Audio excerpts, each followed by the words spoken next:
Hello guys, good morning. So welcome back to my YouTube channel. This is Otoboy Zone. So magsishare ako sa inyo guys about bakit nakakaranas yung motor ng engine overheating. So yun yung didiscuss natin sa inyo, at ano yung mga affected parts pagka nag-engine overheating. So yun guys yung isi-share ko sa inyo. So yung makina or yung motor pagka nag-engine overheating, apektado yung piston ring at saka piston at saka yung mga moving parts bearing nya. So yan yung apektado pagka nag-engine overheating yung motor. So yan yung ihina na yung pwersa ng makina dahil lumuwag na yung piston ring at saka piston gas na rin dahil ng engine overheating. Pangalawa, itong valve. So mag-iingay na yan, kasama na yung piston at saka conrod bearing, connecting rod at itong valve. So mag-iingay na yan siya dahil nag-engine overheating at lumuwag na yung mga valve seal, valve guide. Yan yung cause ng engine overheating. Pangatlo, minsan lulusot na dahil sira na yung mga valve seal, lulusot na yung langis at magbo-burn oil na, uusok yung tambutso at yun, dadami na yung sira. So ang motorcycle guys, lalabas yan sa manufacturer, minsan naka high speed ang setting niya ng mga sprocket or ang transmission niya ay naka high speed. So kailangan pagsalpak ninyo, kung ilalagay ninyo sa tricycle, kailangan ninyo ng magandang combination ng sprocket, yung drive sprocket na galing dito sa makina yan, at tsaka yung drive train sprocket, yung doon sa may gulong. So dahil lalabas yung motor na to sa factory naka high speed, so kailangan ninyong isetting sa low speed kung ilalagay ninyo sa tricycle, dahil kung hindi nyo babaguhin yung setting or yung combination ng drivetrain nya, magkukosto ng engine overheating. So magiging pwersado yung makina sa mga kargahan dahil itong tricycle naka-design sa 2 tao lang ang sasakay, pero nilagay ninyo sa tricycle magiging 10 yung sakay or mahigit pa. So hindi siya akma. So kailangan babaguhin niyo yung drivetrain combination para hindi mag-engine overheating. Ang engine overheating guys, hindi niyo mapapansin yan. Papansin na lang ninyo, uusok yung makina ninyo dahil wala naman siyang water cooled na ginamit or air cooled na ginamit sa makina. So kagaya nitong ipapakita ko, kosto minsan ng engine overheating. Panoorin nyo lang guys. So tandaan nyo guys, yung motor na lumabas sa kasa ay minsan naka-set up yan ng high speed.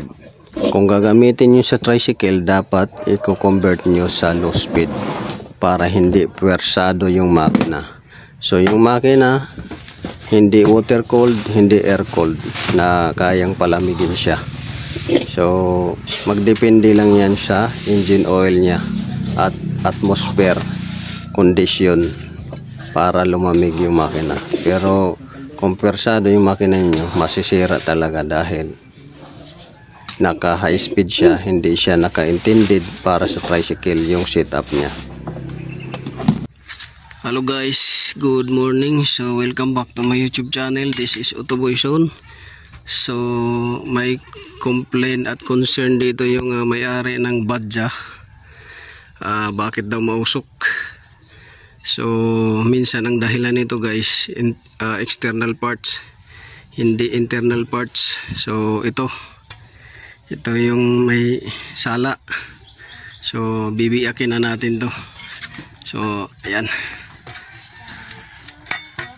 inano na natin yan, nilagari. Lagari lang ang ginamit natin para konti lang yung kain kasi baka hindi na ma-shoot to doon sa guide. So ito,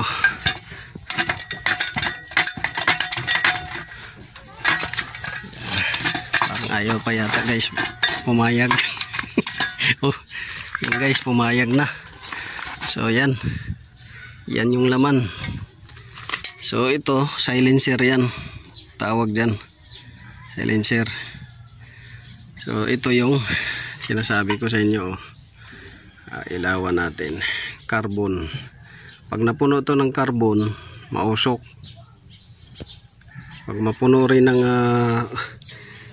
langis or yung carbon, mag moisture na, sumasama din yan. So kita nyo. So anong gagawin natin dito? Lalagyan natin yan guys ng filter, carbon fiber wool, para masala niya yung carbon. Kasi ito, yan, silencer. Kung sa sasakyan nito guys, itong silencer na to, nakabalot to ng carbon fiber wool or filter.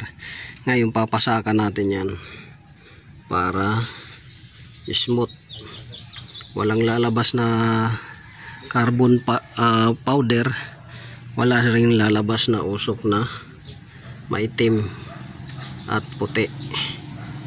So yan, so hanggang dito yan, silencer uli.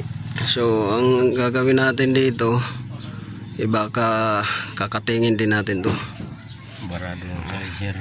So dalawa kasi silencer yan, kita nyo, may silencer doon, tatlo yung butas.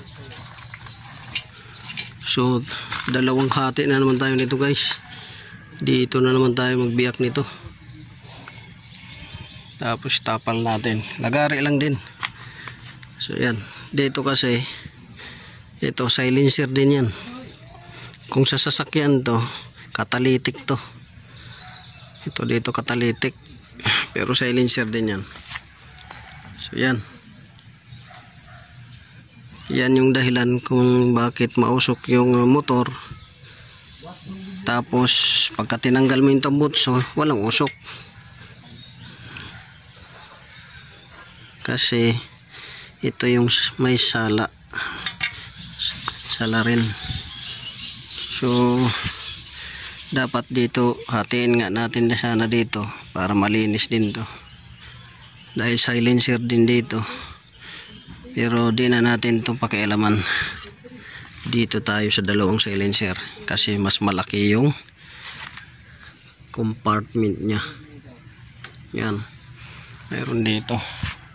Ito pagbuga dito ng exhaust gas, lalabas dito, hihina yung tunog dahil may silencer.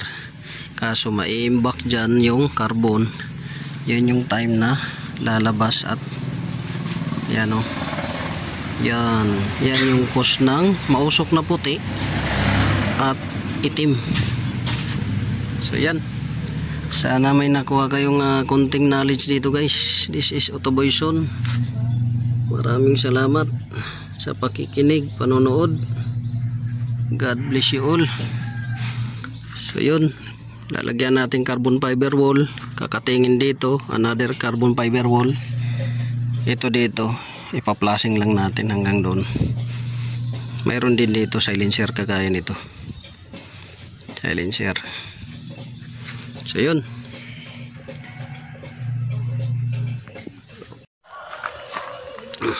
so ayan, nabalutan na natin ng carbon fiber. So tataklob na natin yun dito. So yun, taklob na natin to guys para ma-welding na natin to. So ganun lang paglagay. Ayan. So para mawala yung usok na puti at saka itim. Ayan.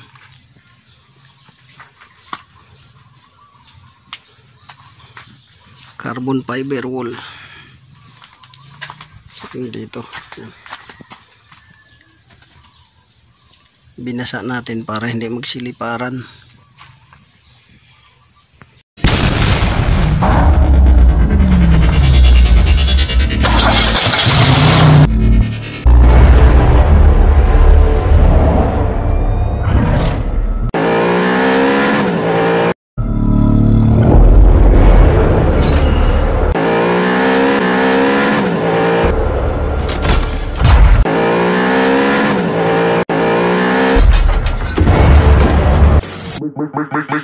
Make